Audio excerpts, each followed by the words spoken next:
We're really honored today to have a person who's been with us on many occasions, Jim Locher, the Executive Director of the Project on National Security Reform. I've often described it as the largest project on national security that I've ever seen in my roughly 30 years in Washington, D.C. I'll let Jim tell you all about the details of it, but what a distinguished background he's got. Master's degree from Harvard, senior staff member at the Senate Armed Services Committee, extraordinary work on Goldwater-Nichols, Assistant Secretary of Defense. He's headed a number of boards at the Pentagon, been members of others, been an academic, and of course now the Executive Director of this major project. And so I think Jim is planning to talk for about 20-25 minutes, give you a broad overview of the project, and then he'll entertain questions. For the questions, we're videoing the program, as you can see, and so we have a gentleman here who will give you a mic if you have a question or a comment. So if you will, just raise your hand and we'll get a mic in your hands, and that will assist us with the audio for the video, which we'll be posting probably Monday or Tuesday of next week if we're lucky. So you can tell your friends about it we missed. We had a lot of folks sign up for this today, and obviously the ice precluded some of our attendees from coming. But thanks again for all of you. And Jim, thanks so much for being with us again. Well, thank you, Bob. I'm delighted to be back at the Reserve Officers Association. We've done lots of events here.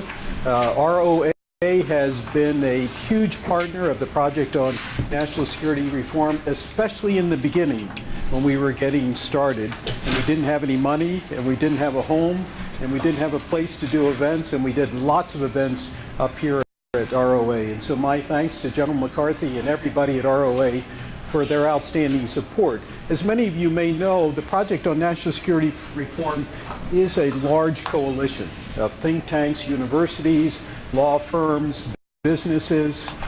We were given $2.4 million by Congress last year, but what we received in terms of pro bono contributions outweighed what we actually got from the government to do this effort.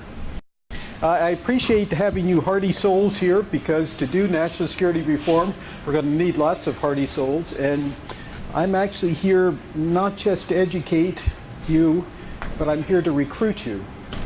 As I mentioned, national security reform is a huge undertaking. We have a very powerful guiding coalition of distinguished practitioners.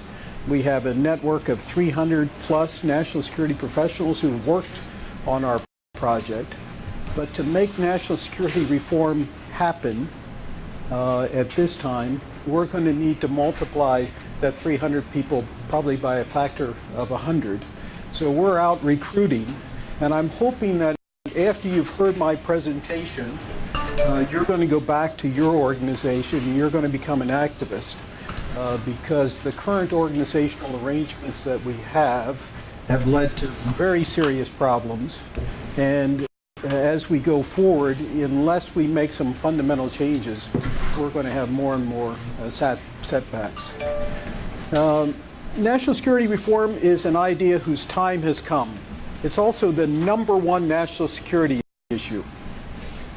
You might be looking at me and saying, how in the world can he say that? Hasn't he heard of Iraq or Afghanistan or North Korea or Iran or combating terrorism or counterproliferation? The reason I can say it's the #1 issue is that it undermines our organizational dysfunction, undermines our ability to perform in all of these other national security issues.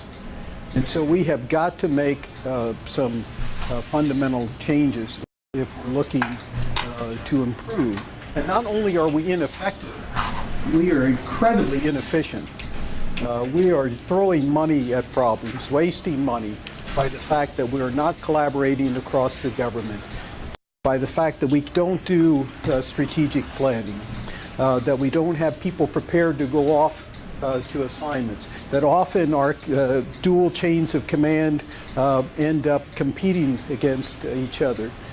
So there are lots of efficiencies that can be achieved. I have a presentation to make to you, and while normally we would hold questions until the end, it might be best, seeing how our group's small, if you ask your questions as they occur to you in the midst of my presentation, and hopefully we'll still have some time at the end to talk about what might be on your mind. Our report came out, we submitted it officially on the 26th of November, Forging a New Shield. This is the executive summary. If you have a copy of this, you'll see that there's a CD in the back. If you decide to go to our website to download it, be careful. It's almost 800 pages, so I don't know how it might choke your system.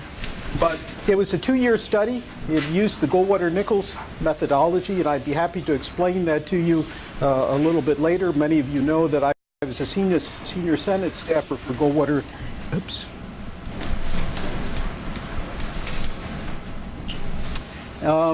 And as I mentioned, we formally submitted it to the President-elect, and the congressional leadership on the 26th of November.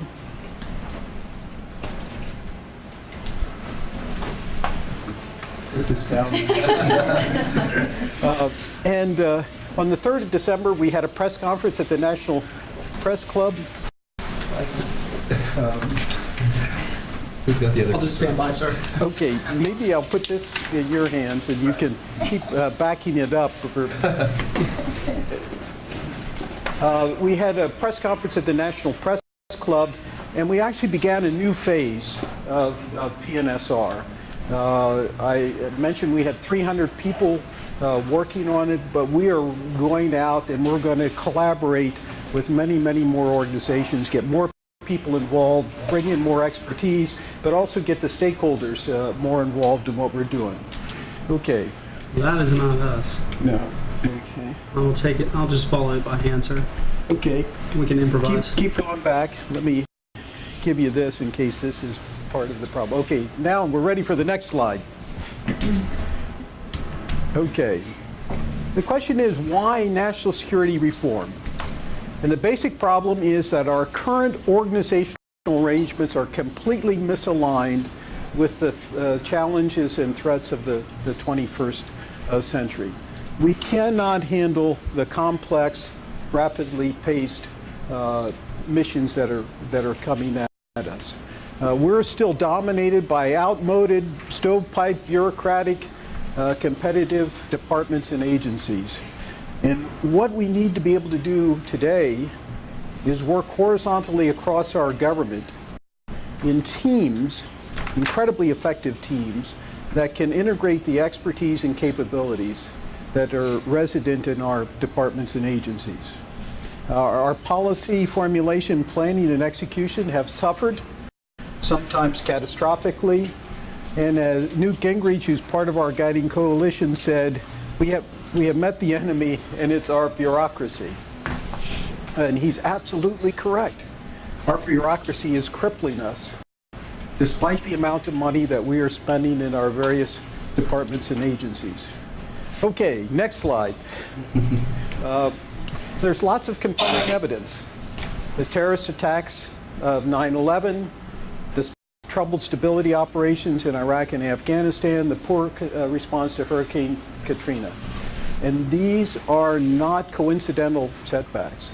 They are really evidence of a system failure. While lots of attention has been focused on the last 7 or 8 years and our inability to perform many missions well, this is really a long-term problem. It really originated in the National Security Act of 1947. Many of you may not know, but the National Security Act of 1947 almost gave no attention to the National Security Council. It was all a battle over military unification. As a matter of fact, the National Security Council was really a sideshow. The Navy and the Marine Corps, wanting to prevent the creation of the Department of Defense, had proposed this idea that if we created a council up close to the president, then the military departments could remain separate. But when this idea was brought forward and President Truman gave it to the Navy and the Marine Corps, he stripped it of all the powers that were envisioned. And so the entire burden of integrating across